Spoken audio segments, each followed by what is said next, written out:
হ্যাঁ, ঠিক আছে। আচ্ছা, এখন যেটা হচ্ছে যে এই হচ্ছে রেডিয়েশন প্যাটার্নের প্যারামিটার গুলো যদি আমরা অবজার্ভ করি, এখানে আমরা ফার্স্ট এ যেটা পাই সেটা হচ্ছে মেইন লব। তো মেইন লবে যেটা আছে সেটা হচ্ছে যে এটা directional antenna obviously because all direction A say same power radiate করছে না। তো এক্ষেত্রে ডিরেকশনাল এন্টেনায় আমরা একটা ডিরেকশনে হাই পাওয়ার পাবো আমরা। একটা ডিরেকশনে আমরা মেক্সিমাম পাওয়ার পাবো। তো সেটাকে বলা হচ্ছে মেইন লব। দিস ইজ দি রেডিয়েশন লব containing the direction of maximum radiation. তো একটা ডিরেকশনে একটা ডিরেকশনে আমরা ম্যাক্সিমাম রেডিয়েশনটা পাবো বা ম্যাক্সিমাম পাওয়ারটা পাবো আমরা, সেটাকে বলা হচ্ছে মেইন লব বা মেজর লব। ঠিক আছে? সেটাকে আমরা এখানে অবজার্ভ করছি। তারপরে নেক্সট যেটা আছে সেটা হচ্ছে বিম উইডথ। তো এখানে দেখো যে বিম উইডথ কে অলসো বলা হচ্ছে also refer to as the half power beam width, 3 DB beam width. হ্যাঁ? বিম উইডথ কে বলা হয় হাফ পাওয়ার বিম উইডথ। এখানে দেখো যে হাফ পাওয়ার বিম উইডথ বলা হচ্ছে এটা। অ্যাকচুয়ালি এটা হচ্ছে কি it is the angle subtended by the half power points of the main lobe. তো এই বিম উইডথটা হচ্ছে একটা অ্যাঙ্গেল। তো সেই অ্যাঙ্গেলটা কত হবে এবং এই অ্যাঙ্গেলটা কিভাবে করে বের করব সেটা আ আ যদি বলি সেটা হচ্ছে যে মেইন লবকে ধরতে হবে। হ্যাঁ? মেইন লবকে ধরতে হবে এবং মেইন লব মেক্সিমাম পাওয়ারটাকে যদি আমরা 1 ধরি, এর হাফ পাওয়ারটা হবে কি 0.5। তো আমরা যদি 0.5 কে ওই ডিবি তে কনভার্ট করি সেটা পাবা হচ্ছে 3 ডিবি। তো সেটাই হচ্ছে এই 3 ডিবি বিম উইডথ। তাহলে আমরা মেইন লবকে হাফ পাওয়ারটা আইডেন্টিফাই করব। 3 ডিবি পয়েন্টটাকে আইডেন্টিফাই করব। সো এইখানে আমরা 3 ডিবি পয়েন্টকে আইডেন্টিফাই করব। এখানে আমরা 3 ডিবি পয়েন্টকে আইডেন্টিফাই করব। তারপরে সেন্টার পয়েন্ট থেকে আমরা আ এইভাবে করে একটা লাইন ড্র করব। ২ টা লাইন ড্র করব এই 3 ডিবি পয়েন্টকে ধরে। ঠিক আছে? তো লাইনকে ড্র করলে এখানে যেই অ্যাঙ্গেলটা পাওয়া যাবে সেই অ্যাঙ্গেলটাই হচ্ছে বিম উইডথ। ঠিক আছে? It is the angle subtended by the half power points of the main lobe. তো এটা এটা জানার জন্য বলে রাখা বা পরীক্ষায় যেটা আসতে পারে যে বিম উইডথ হয়তোবা বের করতে দিতে পারি। তার অবশ্যই একটা আ ফর্মুলা আছে সেটা দিয়ে বিম উইডথ বের করতে হবে। তো বিম উইডথ এর ডেফিনিশন যেটা বলা হচ্ছে সেটা হচ্ছে যে এটা মেইন লবকে আইডেন্টিফাই করতে হবে। মেইন লবে মেক্সিমাম পাওয়ার রেডিয়েট করে। সো এটা আমরা যদি ধরি 1, তাহলে তার হাফ পাওয়ার পয়েন্টকে আইডেন্টিফাই করতে হবে। হাফ পাওয়ার হচ্ছে 0.5, সেটাকে ডিবিতে নিলে হবে হচ্ছে 3 ডিবি, সেটাই হচ্ছে 3 ডিবি পয়েন্ট। তো আমরা এখানে এই সাইডে একটা 3 ডিবি পয়েন্ট, এই সাইডে একটা 3 ডিবি পয়েন্ট আইডেন্টিফাই করব। দেন আমরা একটা লাইন ২ সাইডে ২ টা লাইন ড্র করলে ওদের ভেতরে যে অ্যাঙ্গেলটা পাওয়া যাবে, সেই অ্যাঙ্গেলটাই হচ্ছে বিম উইডথ। তাহলে বিম উইডথ এর ইউনিট কি হতে হবে? আ ডিগ্রি হবে। অ্যাঙ্গেল ডিগ্রি এটা রেডিয়ানও হতে পারে। ঠিক আছে? এখানে আমরা বিম উইডথ এর একটা আম আ ফর্মুলা পাই। তো বিম উইডথ এর ফর্মুলা যেটা ম্যাথমেটিক্যালি তার ফর্মুলাকে আমরা ডিফাইন করতে পারি এভাবে। আ সো বিম উইডথ কে হাফ পাওয়ার বিম উইডথ ও বলে। তাহলে এটা কনফিউশন হবে না। বিম উইডথ কে হাফ পাওয়ার বিম উইডথ বলে। এটা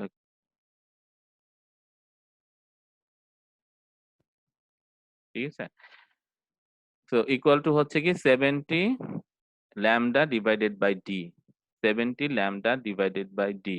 এখানে 70 হচ্ছে একটা ফ্যাক্টর ডিপেন্ডস করে হচ্ছে অ্যান্টেনার শেপের উপরে। হ্যাঁ?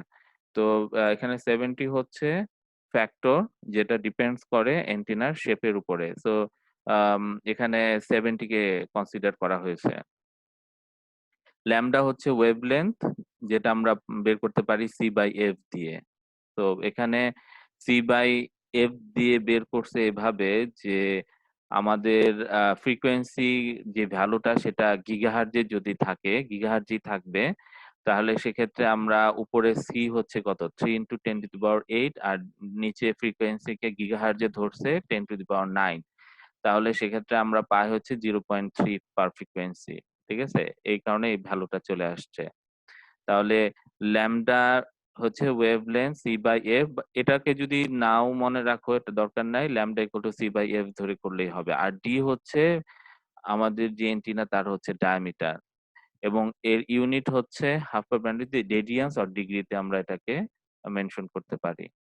একটা এক্সাম্পল যদি আমরা এখানে দেখি, an antenna has a diameter of 2 meter and frequency 16 gigahertz. Calculate the 3 dB beam width for the antenna.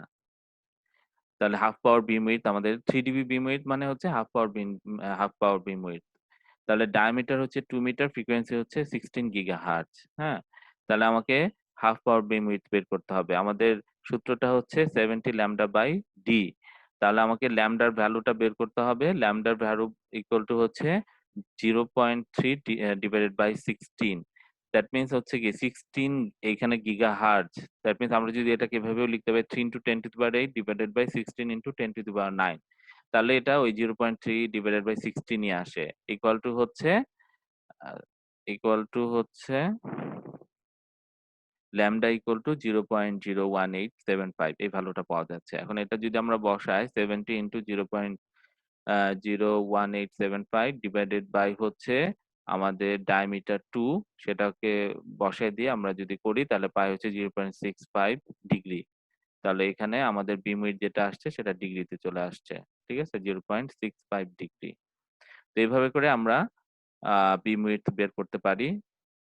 Beam width কিছু আমরা যদি স্টার্লিং এর বই দেখি সেখানে একটা টেবিল জেনারেট করছে যে ডিফারেন্ট অ্যান্টেনা ডায়ামিটার এর জন্য বিম উইডথ কি হচ্ছে। এই এবং এখানে ফ্রিকোয়েন্সি হিসেবে ধরছে হচ্ছে 12 গিগাহার্টজ। তাহলে এই ভ্যালু গুলো তোমরা চেক করে দেখবা যে beam width equal to 70 lambda by D দিয়ে এটা ম্যাচ করে কিনা। ঠিক আছে? সো সে ওই সূত্র দিয়ে এগুলো বের করছে। স্টার্লিং বইয়ের এই অ্যান্টেনার ডায়ামিটার গুলো বিম উইডথ এভাবে করে বের করছে।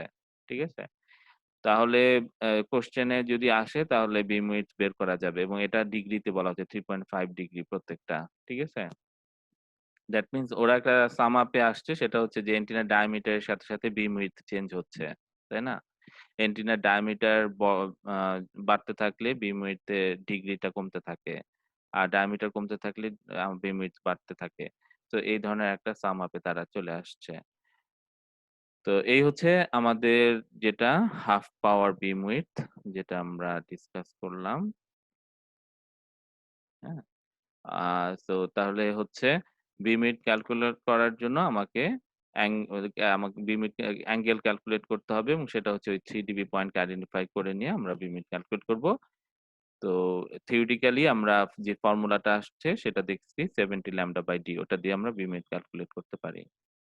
আচ্ছা মাইনর লব যেটা আছে all the lobes other than the main lob are called the minor lob.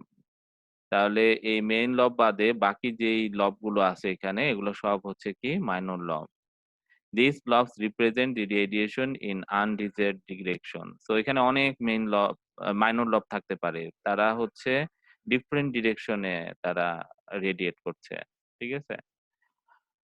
আমাদের অ্যাকচুয়ালি মেইনলি মেইন লবটাই দরকার যে বিকজ মেক্সিমাম পাওয়ারটা ওখানেই রেডিয়েট হচ্ছে। তাই না? আর বাকি যেগুলো হচ্ছে সেগুলোকে মাইনর লব হিসেবে ডিফাইন করা আছে। ব্যাক লব হচ্ছে মেইন লবের জাস্ট অপোজিট যে লবটা। দ্যাট মিনস এটা। এটা হচ্ছে ব্যাক লব। মেইন লবের অপোজিট যে লবটা সেটাকে বলা হচ্ছে ব্যাক লব। আর এই মেইন লব আর হচ্ছে ব্যাক লব মানে ব্যাক লবও তো হচ্ছে মাইনর লব। তাহলে মেইন লব আর ব্যাক লব বাদে বাকি যে লবগুলো আছে সেগুলোকে বলা হচ্ছে সাইড লব। These are the minor lobes adjacent to the main lobe and are separated by various nerves. তো আমরা এটা মেইন লব আর হচ্ছে ব্যাক লব বাদে যেই লবগুলো আছে সেগুলোকে বলা হচ্ছে সাইড লব এবং এই সাইড লবগুলো বলা হচ্ছে আর সেপারেটেড বাই ভেরিয়াস নাল। তো নাল হচ্ছে কি? নাল is a direction in an antenna radiation pattern where the antenna radiates almost no radio waves. That means নাল হচ্ছে কিছু আ আ এই ধরনের রেডিয়েশন প্যাটার্ন বা কিছু আ আ এই ধরনের পাওয়ার যারা অ্যাকচুয়ালি মানে আ এই রেডিয়েশন প্যাটার্ন এর গ্রাফিক্স এ আসে না। দ্যাট মিনস আমরা যদি দেখি যে এটা একটা সাইড লব, এটা একটা সাইড লব। ওরা কিছুটা দূরত্বে আছে, তাই না? দ্যাট মিনস ওদের ভেতরে একটা গ্যাপ আছে। এটাকে বলা হচ্ছে নাল। মানে এখানেও কিছু আছে পাওয়ার বাট অ্যাকচুয়ালি ওরা রেডিয়েট করে না। এই ২ টার মাঝখানেও কিছু পাওয়ার আছে যারা অ্যাকচুয়ালি রেডিয়েট করে না। তো এগুলোকে বলা হচ্ছে নাল। হ্যাঁ? তারা এই সাইড লব গুলোকে সেপারেট করে রাখছে। তাহলে সামারি হচ্ছে মেইন লব পাই। মেইন লব হচ্ছে মেক্সিমাম পাওয়ার রেডিয়েট করে যে ডিরেকশনে। বিম উইডথ হচ্ছে অ্যাঙ্গেল, হাফ পাওয়ার বিম উইডথ বলে। যেটা হচ্ছে একটা অ্যাঙ্গেল আইডেন্টিফাই করতে হয় 3 ডিবি পয়েন্টকে ধরে অ্যাঙ্গেল লাইন টেনে অ্যাঙ্গেল দিয়ে বের করতে হয়। যার ফর্মুলা হচ্ছে mathematical definition 70 lambda by D. Minor lobe হচ্ছে মেইন লব বাদে বাকিগুলো হচ্ছে মাইনর লব। ব্যাক লব হচ্ছে মেইন লবের অপোজিটের যে লবটা সেটা হচ্ছে ব্যাক লব। আর মেইন লব আর ব্যাক লব বাদে বাকি যেগুলো লব আছে সেগুলো হচ্ছে সাইড লব, যেগুলো কিনা নাল ভ্যালু দিয়ে ভেরিয়াস নাল দিয়ে সেপারেটেড। এই হচ্ছে radiation pattern. Types of antenna যদি দেখি সেক্ষেত্রে আমরা পাই হচ্ছে আইসোট্রপিক অ্যান্টেনা। এটাকে বলা হয় আইডিয়ালাইজড অ্যান্টেনা। অ্যাকচুয়ালি একটা অ্যান্টেনাকে যখন আমরা আ বা একটা ডিরেকশনাল অ্যান্টেনাকে যখন আমরা কম্পেয়ার করব, আমরা পরবর্তীতে আসবো যে আমরা অ্যান্টেনা গেইন নিয়ে পড়বো।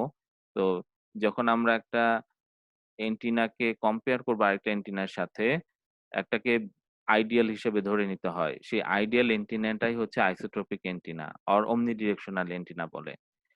যেটা কিনা radiates power equally in all direction. Normally actually এই অ্যান্টেনাটা আমরা এখন আর ইউজ করি না। বিকজ আমাদের দেখে আসছি যে আমরা যদি ডিরেকশনাল অ্যান্টেনা ইউজ করি, সেক্ষেত্রে আমাদের সেলের ক্যাপাসিটি ইনক্রিজ করে। আমরা ওই সেক্টরিং এ দেখে আসছি, তাই না? বা আমরা আ সেল স্প্লিটিং এ দেখে আসছি বা সেক্টরিং এ দেখে আসছি আর মাইক্রোসেল জোন কনসেপ্ট আমরা দেখে আসছি। হ্যাঁ? তো তো সেক্ষেত্রে আমরা যেটা করি এখন আর অ্যাকচুয়ালি এই ধরনের অ্যান্টেনা ইউজ করা হয় না। Radius power equal in all direction. The pattern of radiation is paired with the antenna at the center. এই ধরনের একটা স্পিয়ার ক্রিয়েট করে with the antenna at the center. আর যেটা বলে আসছি যে the distance এটা আগেই বলে আসছি the distance from the antenna to each point on the radiation pattern is proportional to the power from the antenna in that direction. তাহলে এটা হচ্ছে কি যে ডিসট্যান্স যদি ইনক্রিজ করে পাওয়ার ইনক্রিজ করবে। ডিসট্যান্সের সাথে, সাথে পাওয়ার ইনক্রিজ করবে যেটা অলরেডি আমরা বলে আসছি। তো এটা হচ্ছে আইসোট্রপিক অ্যান্টেনা। আমরা এই ধরনের অ্যান্টেনা গুলো ইউজ করি। সেটার ভেতরে ডাইপোল অ্যান্টেনা বলা হচ্ছে। এটার ভেতরে ২ ধরনের পাই। একটাকে বলা হচ্ছে half wave dipole antenna or hertz antenna. তো এটাকে বলা হচ্ছে half wave dipole antenna or Hertz antenna.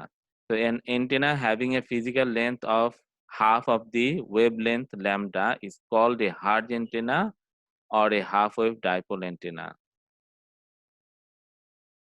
যেটা আছে যে এই ধরনের অ্যান্টেনা গুলো সে যে ওয়েভলেন্থ জেনারেট করে তার সে যে ওয়েভলেন্থ জেনারেট করে তার সাইজটা হয় হচ্ছে ওই ওয়েভলেংথ এর অর্ধেক।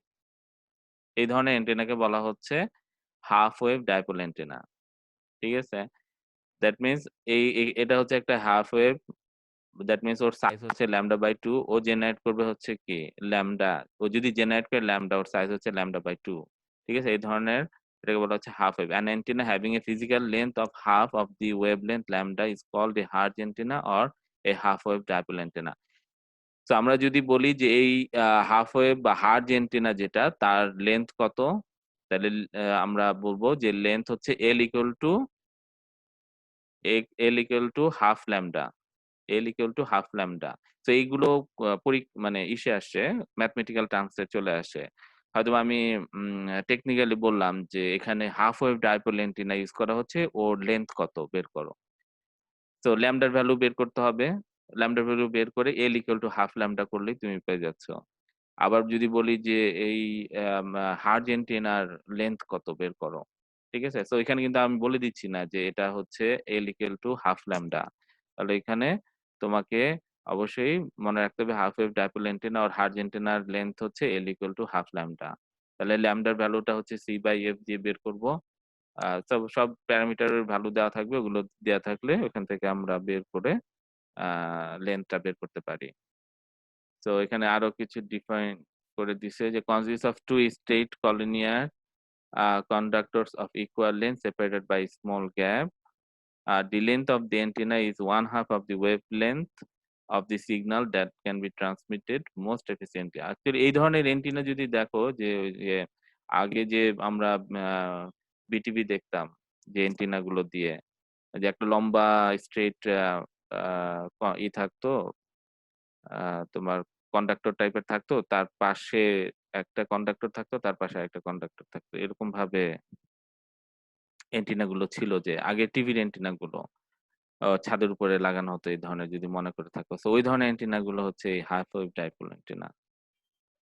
তারপরের অ্যান্টেনাটা হচ্ছে quarter wave vertical antenna or এটাকে বলা হয় মার্কনি অ্যান্টেনা। তো ওর যে আ ওয়েভলেংথ জেনারেট করে আর ওর সাইজটা হয় তার 1/4 তাহলে an antenna having a physical length of 1/4 the wavelength lambda is called a Marconi antenna or a quarter wave vertical antenna তাহলে এই অ্যান্টেনার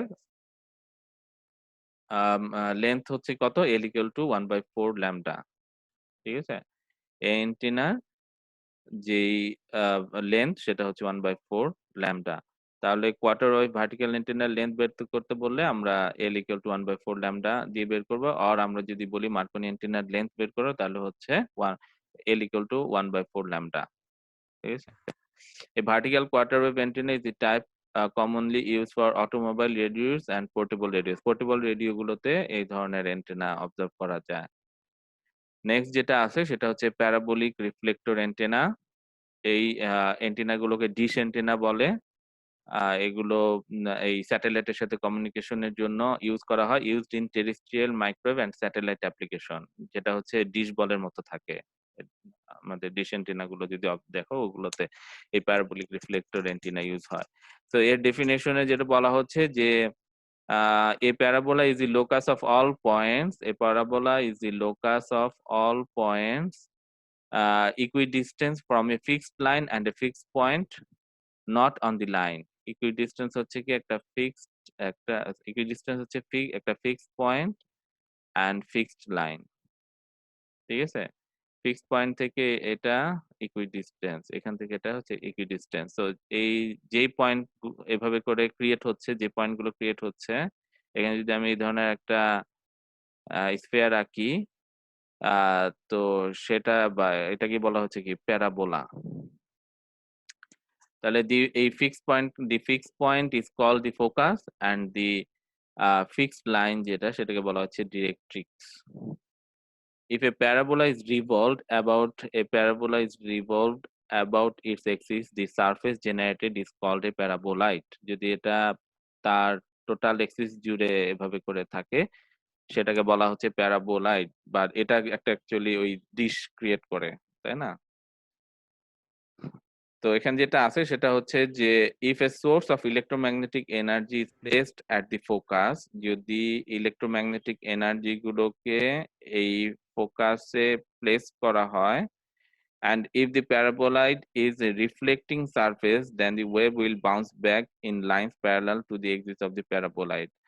তো এটাকে এভাবে বলা যায় যে যখন এই ধরনের অ্যান্টেনা কিভাবে কাজ করে সেটা হচ্ছে যে যখন রেডিয়েট করবে বা ট্রান্সমিট করবে তখন এই ফোকাস পয়েন্ট দিয়ে সে রেডিয়েট করে। সো সে যখন ফোকাস পয়েন্ট দিয়ে এনার্জি গুলোকে রেডিয়েট করে সেটা এই প্যারাবোলাতে রিফ্লেক্ট হয়। এর সারফেসটা থাকে হচ্ছে রিফ্লেক্টেড টাইপের। সো ফোকাস পয়েন্ট থেকে এনার্জি গুলোকে এই প্যারাবোলাতে সেন্ড করা হয়। এখানে রিফ্লেক্ট হয়ে দেন বাউন্স ব্যাক করে সে স্পেসে চলে যায়। আবার স্পেস থেকে একইভাবে বলা যায় আবার স্পেস থেকে যত ইলেক্ট্রোম্যাগনেটিক এনার্জি আছে সেগুলো এই প্যারাবোলাতে আসে এবং এখানে রিফ্লেক্ট হয়ে তারা আবার এই ফোকাস পয়েন্টে চলে আসে। দেন সেখান থেকে আ রিসিভার রিসিভ করে। তো এভাবে করেই প্যারাবোলিক রিফ্লেক্টর অ্যান্টেনা কাজ করে। সো ফোকাস পয়েন্ট থেকে যখন ট্রান্সমিট করবে, ফোকাস পয়েন্ট থেকে ট্রান্সমিট করা হয়, তারা রিফ্লেক্ট হয়ে এভাবে করে স্পেসে চলে যায়। আবার স্পেস থেকে এনার্জি গুলো রিফ্লেক্ট হয়ে ফোকাস পয়েন্টে চলে আসে। অ্যান্ড সেখান থেকে রিসিভ করে। সো এই হচ্ছে আমাদের প্যারাবোলিক রিফ্লেক্টর অ্যান্টেনা। ঠিক আছে? তো এই ধরনের অ্যান্টেনা গুলো হয়তোবা না ডেসক্রিপটিভ টাইপে আসতে পারে। কিভাবে কি কাজ করে। অ্যান্ড লাস্ট আজকে যেটা দেখব সেটা হচ্ছে অ্যান্টেনা ফিল্ড টাইপস। হ্যাঁ? তো আমরা অ্যান্টেনা ফিল্ড টাইপস হচ্ছে যখন একটা অ্যান্টেনা পাওয়ারকে রেডিয়েট করে, তখন ৩ টা রিজিয়ন তার ক্রিয়েট হয় বা ৩ টা রিজিয়ন কনসিডার করা হয়। তাহলে the field surrounding an antenna are divided into 3 principal region. তো একটা অ্যান্টেনা যখন পাওয়ারকে রেডিয়েট করে, সেই রেডিয়েশন প্যাটার্নকে ৩ টা রিজিয়নে ভাগ করা হয়েছে। হ্যাঁ? তো একটাকে বলা হচ্ছে রিঅ্যাক্টিভ নিয়ার ফিল্ড, সেকেন্ডটাকে বলা হচ্ছে radiating near field or Fresnel region and third নাম্বারটা হচ্ছে far field or Fraunhofer region. তো এগুলোর একেকটা কন্ডিশন আছে, সেই কন্ডিশন অনুযায়ী এই রিজিয়ন গুলোকে ভাগ করা হয়েছে। হ্যাঁ? তাহলে ফার্স্ট যেটা আছে সেটা হচ্ছে রিঅ্যাক্টিভ নিয়ার ফিল্ড। হ্যাঁ? Reactive field can be characterized by standing or stationary waves which represent stored energy. তো এখানে যেটা আছে যে এটা আমরা যদি দেখি অ্যান্টেনার খুব কাছাকাছি বা অ্যান্টেনা যখন কোনো একটা পাওয়ারকে রেডিয়েট করে, তখন তার কিছু এনার্জি স্টোর করে নিতে হয়। আমরা যদি এটাকে এভাবে দেখি যে ফর এক্সাম্পল যখন ফুটবল খেলায় নামা হয় কোনো প্লেয়ার তার আগে সে ওয়ার্ম আপ করে। হ্যাঁ? তো সেই ওয়ার্ম আপটা হচ্ছে কি করে সে এনার্জিকে স্টোর করতে থাকে। হ্যাঁ? তো ওই পয়েন্টটা অ্যাকচুয়ালি আম মানে ওই পয়েন্টটা ধরতে পারি না একটা খেলোয়াড়ের পারফরম্যান্স ধরতে পারি না। সে যখন ফিল্ডে নামবে তখন হচ্ছে তার পারফরম্যান্স, তাই না? তো ওই পয়েন্টটা। সো এখানেও সেম একইভাবে রিঅ্যাক্টিভ নিয়ার ফিল্ডের কোনো পাওয়ার রিঅ্যাক্টিভ নিয়ার ফিল্ডে আমরা কোনো পাওয়ার মেজারমেন্ট করি না। বা আমরা কোনো একটা পাওয়ার যদি ক্যালকুলেট করি রিঅ্যাক্টিভ নিয়ার ফিল্ড রিজিয়নে কোনো পাওয়ারকে ক্যালকুলেট করি না। ঠিক আছে? বিকজ এখানে বলা হচ্ছে যে এখনো পাওয়ারটাকে রেডিয়েট করা হয় নাই। সো এটাকে বলা হচ্ছে এটা এই রিজিয়নে কি স্ট্যান্ডিং থাকবে বা স্টেশনারি থাকবে waves which represent stored energy. Say radiate করার জন্য এনার্জিকে স্টোর করতে থাকে। যেই রিজিয়নটা সেটা হচ্ছে রিঅ্যাক্টিভ নিয়ার ফিল্ড। সো এই রিজিয়নটা হতে পারে সাইজ হতে পারে close to the antenna and up to about 1 wavelength away from any radiating surface. ওর যেই রিজিয়নটা সেটা 1 ওয়েভলেংথ হতে পারে তার ডিসট্যান্সটা। 1 ওয়েভলেংথ মানে ল্যামডার যেই ডিসট্যান্সটা সেই ডিসট্যান্স পরিমাণ তার রিজিয়নটা। আচ্ছা এটাকে আমরা আ ডিসক্রাইব করতে পারি এই ফর্মুলা দিয়ে। ঠিক আছে? তো রিঅ্যাক্টিভ নিয়ার ফিল্ড এর আমরা যদি রিজিয়নটা চিন্তা করি এটা R কে যদি ধরি, রিজিয়নটা R কে যদি ধরি, R এর ভ্যালুটা এই যে কন্ডিশনটা দেয়া আছে এই কন্ডিশনের চাইতে ছোট হবে। তাহলে সেটাই হবে রিঅ্যাক্টিভ নিয়ার ফিল্ড। তো কন্ডিশনটা কি 0.062 uh square root D cube divided by lambda. D হচ্ছে অ্যান্টেনার ডায়ামিটার, ল্যামডা হচ্ছে আ মা ওয়েভলেংথ, ঠিক আছে? 0.62 এখানে আছে। তাহলে এটাকে ক্যালকুলেট করলে যেই ভ্যালুটা পাওয়া যাবে সেটার চাইতে ছোট হচ্ছে আর এর ভ্যালুটা যদি তার চাইতে ছোট হয় সেটাই হচ্ছে রিঅ্যাক্টিভ নিয়ার ফিল্ড এর আ রিজিয়নটা। হ্যাঁ? তো এটাই হচ্ছে রিঅ্যাক্টিভ নিয়ার ফিল্ড। এবং এখানে আমরা কোনো পাওয়ার ক্যালকুলেশন করি না। কোনো পাওয়ার ক্যালকুলেশন এই রিজিয়ন ধরে যেমন আমরা প্রিভিয়াসলি দেখে আসছি না যে একটা রেফারেন্স ডিসট্যান্স এর পাওয়ার ধরে নেই। তো রেফারেন্স ডিসট্যান্সটা কখনোই এই রিঅ্যাক্টিভ নিয়ার ফিল্ড রিজিয়ন এর হবে না। সেকেন্ড যেটা আছে রেডিয়েটিভ নিয়ার ফিল্ড বা ফ্রেসনাল রিজিয়ন। হ্যাঁ?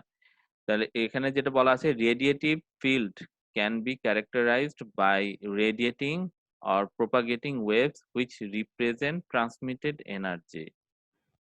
ঠিক আছে? তো এটাকে বলা হচ্ছে যে এই পয়েন্টটাও অ্যাকচুয়ালি আমরা পাওয়ার ক্যালকুলেট করার জন্য এই রিজিয়নটা আমরা নেই না। কারণ এখানে যেটা হয় সেটা হচ্ছে যে রেডিয়েশন প্যাটার্নটা চেঞ্জ হয় এবং এটাকেও বলা হচ্ছে যে ট্রান্সমিট এ এ এটাকে যেটা আছে যে প্রপাগেট করার জন্য বা স্টার্টিং পয়েন্টটা ধরা যায় যে জাস্ট সে এনার্জি গ্যাদার করে মানে জাস্ট স্টার্ট করেছে তার ওয়েভকে রেডিয়েট করার জন্য। ট্রান্সমিটেড তো এই রিজিয়নে যেটা হয় সেটা হচ্ছে যে এখানে তার রেডিয়েশন প্যাটার্ন যেটা আছে সেই রেডিয়েশন প্যাটার্নটা চেঞ্জ হতে থাকে, ফ্লাকচুয়েট করে। So this is the region where electromagnetic fields start to transition from reactive to radiating fields. তো এটাকে বলা হচ্ছে যে এটা হচ্ছে স্টার্ট করছে। Since they have not completely transitioned, the shape of the radiation pattern still varies with distance. ঠিক আছে? এই যে যেটা আমরা বললাম যে যেহেতু এটাও একটা হচ্ছে ওয়েভ ট্রান্সমিট করার জন্য একটা স্টার্টিং পয়েন্ট এবং এখানে কমপ্লিটলি ওয়েভ ট্রান্সমিট হয় নাই। তো সেক্ষেত্রে এক্ষেত্রে যেটা আছে যেখানে যে radiation shape of the radiation pattern হচ্ছে স্টিল ভ্যারিজ করে ডিসট্যান্স এর সাথে। মানে আমরা একটা কনস্ট্যান্ট রেডিয়েশন প্যাটার্ন বা আমরা একটা ফরমেট পাচ্ছি না এখানে। তো ইন দ্যাট কেস আমরা এই রিজিয়নেও কোনো ধরনের পাওয়ার ক্যালকুলেট করি না। তা এই রিজিয়নটা হচ্ছে কি আগের যেই কন্ডিশনটা ধরে আসছে তার চাইতে বড় হবে এবং নতুন একটা কন্ডিশন আছে তার চাইতে ছোট হবে। সেই রিজিয়নটা হচ্ছে আমাদের রেডিয়েটিভ নিয়ার ফিল্ড রিজিয়ন। তো এগুলো একটু মনে রাখতে হবে। স্যার এটা তাহলে কি আমরা অমনি ডিরেকশনাল এন্টেনার জন্য করতেছি? এটা আমরা হ্যাঁ, এটা আমরা omni directional antenna র জন্য করছি। তাহলে স্যার ওখানে তো সব দিকেই সমান পাওয়ার থাকার কথা, তাহলে স্যার ডিস্টেন্সের সাথে কিভাবে পাওয়ারটা ভ্যারি করতেছে? এখানে কি বলছি আমরা ডিসট্যান্স এর সাথে পাওয়ার ভ্যারি করছে? স্যার এই যে লাস্টে যেটা বললেন এখানে যে ও আচ্ছা এখানে যে since they have not completed transition the shape of the radiation pattern জি স্যার। আ মানে এখানে অ্যাকচুয়ালি তুমি যদি omnidirectional ও ধরে থাকো, omnidirectional ও যদি ধরে থাকো মানে এই পয়েন্টে অ্যাকচুয়ালি ফুললি সে রেডিয়েট করে না। মানে এখানেও যেটা হয় যে ওই রিজিয়নে অ্যা আ তোমার যেই রেডিয়েশন প্যাটার্নটা পাওয়া যাবে সেটা কোনো মানে এক্সাক্ট কনস্ট্যান্ট কোনো একটা আ গ্রাফিক রিপ্রেজেন্টেশন করা যায় না। তো সেক্ষেত্রে আমরা এটা প্যাটার্নটা ভ্যারি করে। ঠিক আছে? ডিসট্যান্স এর সাথে ভ্যারি করতে পারে। তো এই কারণেই হচ্ছে যে আমরা পরের যে রিজিয়নটা আছে ওইখানে অ্যাকচুয়ালি আমরা কনস্ট্যান্ট যেটা আছে সেটা আমরা পেতে পারি। বোঝা গেছে? তো এটা যদি আমরা মানে একটা এন্টিনার রেডিয়েশন করার এগুলো হচ্ছে প্রিলিমিনারি কিছু স্টেপ। যেই প্রিলিমিনারি স্টেপ গুলোতে যেটা যদি omnidirectional ও হয় বা ডিরেকশনাল ও হয় সেক্ষেত্রে আমরা তার ওই রিজিয়ন গুলোতে রেডিয়েশন প্যাটার্ন ড্র করতে পারি না। গ্রাফিক্যাল রিপ্রেজেন্টেশন করতে পারি না। বিকজ সেখানে অ্যাকচুয়ালি ফুললি তার যে ওয়েভ গুলো রেডিয়েট হয় না। হ্যাঁ? ওইটাই অ্যাকচুয়ালি এখানে বলা হচ্ছে। এটা তুমি যেটাই করো মানে তোমার ইয়া যদি omnidirectional ও করো সেক্ষেত্রে তুমি তো মানে তোমাকে তো বুঝতে হবে যে এটা omnidirectional অল রেডিয়েট করে কিনা, তাই না? সেটাও অ্যাকচুয়ালি এই রিজিয়ন গুলোতে ড্র করে তুমি বোঝা যায় না। তো সেখানে এটা আ ডিসট্যান্স এর সাথে ভ্যারি করে এবং এই ক্ষেত্রে আমরা যেটা করতে পারি না যে এখানে আমরা কোন ধরনের পাওয়ার ক্যালকুলেট করি না। তো সেই রিজিয়নটাই হচ্ছে আ আগের যে ফর্মুলাটা আছে তার চাইতে বড় হবে এবং নতুন যে ফর্মুলাটা আছে তার চাইতে ছোট হবে। তো নতুন ফর্মুলা হচ্ছে কি 2 * d² ডিভাইডেড বাই ল্যামডা। আর আ নেক্সট যেটা আছে সেখানে হচ্ছে আমরা একটা কনস্ট্যান্ট পাচ্ছি। আ রেডিয়েশন প্যাটার্ন পাচ্ছি। তো এটা হচ্ছে কি the far field is the region far from the antenna হ্যাঁ? এবং এই রিজিয়নে আমরা ওই যে যেটা আগে দেখে আসছি যে যদি আমরা ডিরেকশনাল এন্টেনা ইউজ করি সো ডিসট্যান্স এর সাথে তার বা আমরা যেটা আছে যে যদি omni ডিরেকশনাল ইউজ করি বা ডিরেকশনাল হোয়াটএভার ইউজ করি, আমরা যেকোনো একটা ডিসট্যান্স এর একটা পাওয়ার ক্যালকুলেট করি, তাই না? তো সেই পাওয়ারটা এই ফার ফিল্ড রিজিয়ন দিয়েই করা হয়। তাহলে আমরা যদি এখানে দেখি একটু যে এটা যদি এন্টেনা হয়, তাহলে এই রিজিয়নেও আমরা কোনো পাওয়ার ক্যালকুলেট করি না। আমরা কোথায় যাই? আমরা হচ্ছে এই পরের রিজিয়নটায় যাই। এই ফার ফিল্ড রিজিয়নে এখানে আমরা যেকোনো একটা এখান থেকে যেকোনো একটা ডিসট্যান্স এর আমরা পাওয়ার কে ক্যালকুলেট করি। ঠিক আছে? যেমন এই যে এখানে দেখো যে এখানে একটা সার্কেল ড্র করছে। সো এখানে অ্যাকচুয়ালি বোঝা যায় না যে তার যেই পাওয়ারটা সেটা ভ্যারি করতে থাকে। ডিসট্যান্স ওয়াইজ এগুলোকে ভ্যারি করতে থাকে। তার ওয়েভ গুলো হচ্ছে মানে দ্যাট মিনস এখানে তো এটা ওয়েভ মানে ওয়ান ওয়েভলেংথ হচ্ছে কিন্তু খুবই ছোট রিজিয়ন। এটা কল্পনাই করা যায় না। এটাকে এই রিজিয়নটা মানে আমরা ওইভাবে করে অবজার্ভ করতে পারি না। তারপরেরটাও আসলে অ্যাকচুয়ালি ওইভাবে অবজার্ভ করা যায় না। ঠিক আছে? মানে খুবই অ্যান্টেনার খুবই কাছাকাছি এই রিজিয়ন গুলো। অ্যান্ড দেন হচ্ছে এই ফার ফিল্ড সেটা দিয়ে অ্যাকচুয়ালি এভরিথিং আমরা ক্যালকুলেট করি। So in this region, the radiation pattern does not change shape with distance. Antennas are usually used to transfer signals at large distance, which are considered to be in the far field region. Antennas are usually used to transfer signals at large distances, which are considered to be in the far field region. So one condition that must be met when making measurements in the far field region is that the distance from the antenna must be much greater than the size of the antenna and the wavelength. So এখানে একটা condition বলছে fur field রিজিয়নে, সেই কন্ডিশনটা হচ্ছে কি যে distance from the antenna must B much greater than the size of the antenna. তো এন্টিনার যে সাইজটা সেটা হচ্ছে কি ডিসটেন্স যেটা আছে সেই ডিসটেন্সের চাইতে বড় হবে এবং যেটা আছে যে অ্যান্ড দি ওয়েভলেন্থ যেটা আছে সেই ওয়েভলেন্থের চাইতেও বড় হবে। সো এটা হচ্ছে কি the far field region is that the distance from the antenna must be much greater than the size of the antenna and the wavelength. ঠিক আছে? তো এন্টিনার যে সাইজ ডি আর হচ্ছে ল্যামডা এর চাইতে হচ্ছে তার যে ডিসটেন্সটা সেটা বড় হবে। ঠিক আছে? এটা হচ্ছে একটা কন্ডিশন। প্লাস হচ্ছে আরেকটা এই যে 2d স্কয়ার বাই ল্যামডা এই কন্ডিশনটাও ফুলফিল করতে হবে। তো আমরা বলতে পারি যে এই ৩ টা কন্ডিশন ফুলফিল করলে যেই রিজিয়নটা পাওয়া যায় সেটা হচ্ছে ফার ফিল্ড রিজিয়ন। অর যেটা আছে যে আগের যেটা আছে সেটার থেকে আ মানে বড় পেলেই হচ্ছে ফার ফিল্ড রিজিয়ন। আগে যে কন্ডিশনটা আছে সেই কন্ডিশনটা বড় হলেই হচ্ছে ফার ফিল্ড রিজিয়ন। এখানে যেটা আমরা দেখতে পাই যে এটা বড় হলেই হচ্ছে সেই রিজিয়নটা ফার ফিল্ড রিজিয়ন। ঠিক আছে? তাহলে এখানে আমরা হ্যাঁ, রিঅ্যাক্টিভ নিয়ার ফিল্ড হবে হচ্ছে এইটার চাইতে ছোট, রেডিয়েটিভ নিয়ার ফিল্ড হবে এর চাইতে বড় অ্যান্ড 2d স্কয়ার বাই ল্যামডার চাইতে ছোট আর ফার ফিল্ড রিজিয়ন হবে obviously তার যে ডিসটেন্সটা সেটা d এর চাইতে বড় এবং ল্যামডার চাইতে বড় হবে আর হচ্ছে 2d স্কয়ার বাই ল্যামডা এই কন্ডিশনের চাইতে বড় হবে। ঠিক আছে? এই হচ্ছে অ্যান্টেনার ৩ টা রিজিয়ন, ফিল্ড রিজিয়ন ডিসক্রাইব করা হলো। তো এখানে একটা আ এক্সাম্পল আছে, কিছু এক্সাম্পল এখানে আছে। হ্যাঁ? তো এই এক্সাম্পল গুলো আ তোমরা স্টাডি করলে মোটামুটি একটা আইডিয়া মানে কি ধরনের কোয়েশ্চেন আসতে পারে সেগুলো আইডিয়া পাওয়া। যেমন এখানে একটা বলা হচ্ছে যে find the far field distance for an antenna with maximum dimension of 1 metre and operating frequency of 900 megahertz. তাহলে আমাদের এখানে ডি এর ভ্যালু দেয়া আছে।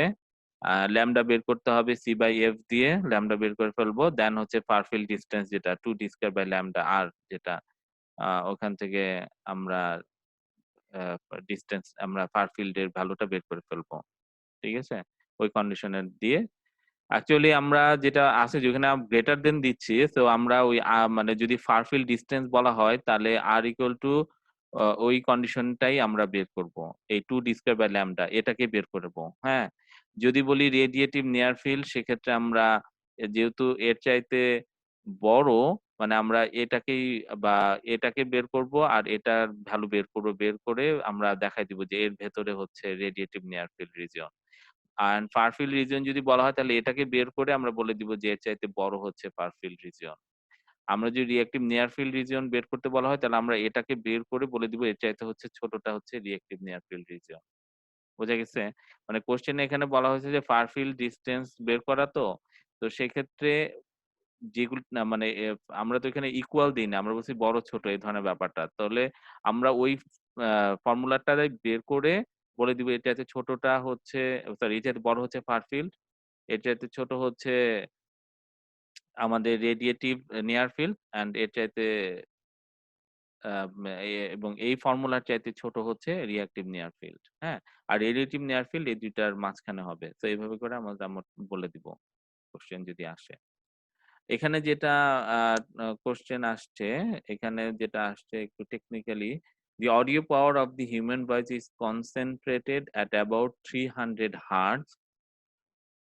What is the length of an antenna? One half wavelength long for sending radio at 300 hertz.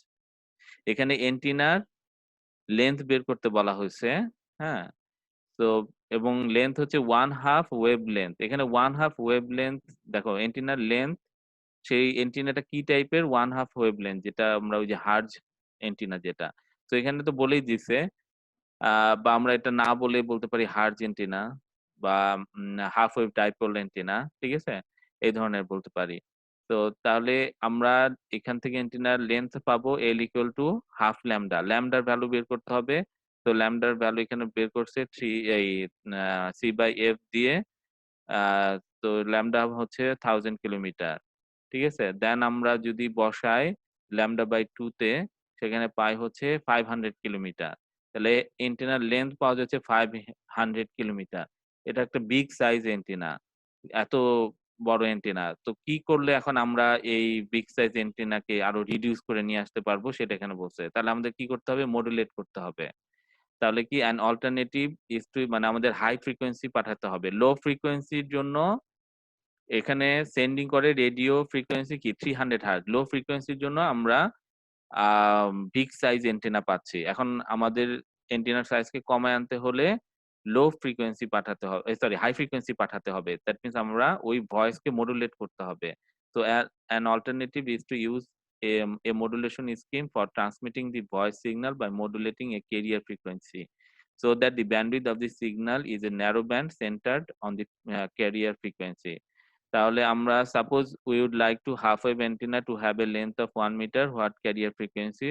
এখন তাহলে আমাদের যদি একটা হাফ ওয়েভ অ্যান্টেনা, তার লেন্থ যদি 1 মিটার হয়, মানে আমরা যদি একটা অ্যান্টেনার লেন্থ 1 মিটার, আগেটা ছিল 500 কিলোমিটার, এখন যদি আমরা অ্যান্টেনার লেন্থকে 1 মিটারের মধ্যে রাখতে চাই, তাহলে কি কতটুকু ক্যারিয়ার ফ্রিকোয়েন্সি ইউজ করব, ঠিক আছে, সেটা এখন বের করা। আগেরটা ছিল হচ্ছে আমাদের ফ্রিকোয়েন্সি দেওয়া ছিল, এন্টেনার সাইজ কতটুকু হবে। আর এখন হচ্ছে যেটা আমাদের যদি এন্টেনার সাইজ ফিক্সড রেখে আমরা কতটুকু ক্যারিয়ার ফ্রিকোয়েন্সি ইউজ করব সেটা বের করা, ওটা হচ্ছে জাস্ট তার অপোজিট হিসেবে চলে আসে। তাহলে আমরা half wave lambda by two equal to হচ্ছে 1 মিটার, এখান থেকে ল্যামডার ভ্যালুটা চলে আসছে। এন্ড সেটা হচ্ছে ওই lambda equal to C by F দিয়ে এফ এর ভ্যালুটা বের করে আমরা পাই হচ্ছে তো 150 মেগাহার্জ। তাহলে আমরা যদি ওই ভয়েসটাকে, আমাদের যে অডিও হিউম্যান ভয়েসটা আছে, এটাকে যদি আমরা 150 মেগাহার্জ দিয়ে মডুলেট করি, তাহলে আমাদের যেই এন্টিনার সাইজ সেটা আমরা 1 মিটার রাখতে পারবো। তাহলে এইভাবে করে আমরা এন্টিনাকে, আমরা এভাবে করে এন্টিনার সাইজ ফিক্সড করে আমরা মডুলেটেড ফ্রিকোয়েন্সি বের ওয়ান করতে পারি। মিটারটা কিভাবে ধরলাম, মানে আচ্ছা, আগেরটা ছিল হচ্ছে যে আমাদের যে ফ্রিকোয়েন্সি 300 হার্জ, হ্যাঁ, তো এই 300 হার্জ ফ্রিকোয়েন্সি দিয়ে হিউম্যান ভয়েস পাঠালে তার এন্টিনার সাইজ কত হবে সেটা আমরা বের করছি। তো সেখানে পেলাম আমরা কত, 500 কিলোমিটার। তাহলে এই antenna 500 kilometre big size antenna, তাই না? এখন বলা হচ্ছে যে আমরা এন্টিনার সাইজ 1 মিটার রাখতে চাচ্ছি। এখানে কোশ্চেন বলছে আমরা এন্টিনার সাইজটা 1 মিটার রাখতে চাচ্ছি। তাহলে সেক্ষেত্রে আমার ক্যারিয়ার ফ্রিকোয়েন্সি কত হবে? দুই এটা কি ভাবে কোশ্চেন। কোশ্চেনেই দেওয়া থাকবে যে ওয়ান হ্যাঁ, মিটার? কোশ্চেনে এখন বলে দিছে যে আমরা, নাহলে তোমাকে কি করতে হতো? তোমাকে বারবার করে career frequency, different type of career frequency নিয়ে তোমাকে টেস্ট করতে হতো কত হতে পারতো, তাই না? জি বা স্যার। হ্যাঁ, তো এই কারণে ওটা মানে কোশ্চেনে দিয়ে দিছে। এখন যদি না দেয়া থাকতো তাহলে কি করতে হতো? তোমাকে বারবার নিয়ে টেস্ট করতে হতো যে আমি কত কমাতে পারি বা কতটুকু নিতে পারি। ঠিক আছে? তো এই কারণে এখানে বলে দিছে যে এখন তুমি তাহলে এন্টিনার সাইজ 1 মিটার রাখার জন্য ক্যারিয়ার ফ্রিকোয়েন্সি কত হতে পারে সেটা এখানে বলছে যে 150 মেগাহার্টজ। ঠিক আছে? তো এখানে ওই যে আরেকটা এক্সাম্পল আছে, যেটা an antenna has a diameter of 2 meter and frequency 16 gigahertz, এই যেটা আমরা অলরেডি ওই যে ডক ফাইলে দেখে আসছি এক্সাম্পলটা। হ্যাঁ? যে যদি থাকে তাহলে 3 ডিবি বিম উইডথ কত হবে? এভাবে করে এক্সাম্পল গুলো। তাহলে আমরা প্রিভিয়াসলি যেই ফর্মুলা গুলো দেখে আসছি সেই রিলেটেড এখানে এক্সাম্পল গুলো আছে, এগুলো প্র্যাকটিস করবা। এই টাইপের ম্যাথস গুলো কুইজেও থাকে। বা ফাইনালও থাকতে পারে। ঠিক আছে? তো কারো যদি কোয়েশ্চেন আছে?